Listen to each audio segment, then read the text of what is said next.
Happy Freestyle Friday, everybody. I'm Jay Sheik. I'm a professional comic book artist and art professor, and I also kind of moonlight as a photographer.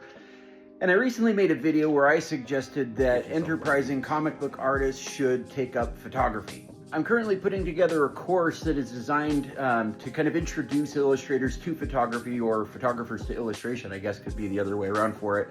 But I wanted to talk about something relative to photography today. And to start, I'd like you to imagine what could you do, not what would you do, what could you do with $1 million? Probably quite a bit, right? May not be enough to live the rest of your life on, but think again, how much could you do with $1 billion? And the difference between those two coulds, with $1 million versus $1 billion, is really the essence of shooting in RAW. Let me show you what I mean. All digital cameras are made to shoot in at least JPEG mode, and JPEGs are great because they're relatively small and visually dynamic with their range in the millions of pixels of color information. And a JPEG is made when you tap the shutter button on your camera. The internal image sensor captures the image, usually in the billions of pieces of visual information, and then the processor in your camera runs its calculations against light, exposure, etc., and produces an averaged JPEG for you to enjoy and share. However, when you shoot in RAW, rather than averaging out a share-sized JPEG, the processor dumps all the collected sensor data into your camera roll, usually in a much larger file size.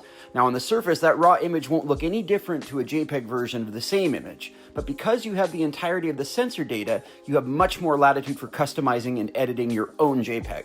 Now this image is not very good. As you can see in the clouds, I have a fair amount of overexposure, and that was due to my shooting in aperture priority mode whilst the dynamic range of my environment was rapidly changing due to passing storm clouds. However, because I'd shot this in RAW, I was able to extract visual information that even my eye didn't see. I took this image into Snapseed, a free app that offers some RAW processing tools on mobile devices, and in less than 5 minutes, I had it looking like this. Not half bad for a photo I was 100% prepared to just toss. So that was an extremely oversimplified explanation of RAW shooting, but I hope you found it enjoyable and hopefully a little bit useful. What's great is basically every mobile phone these days has the ability to shoot in RAW. All you need to do is check your camera settings to turn that feature on. And really, you only need it for photos that you're going to do a lot of editing on, or you're going to need that editing range. Thank you for stopping by, and I will be back again soon with more image making information.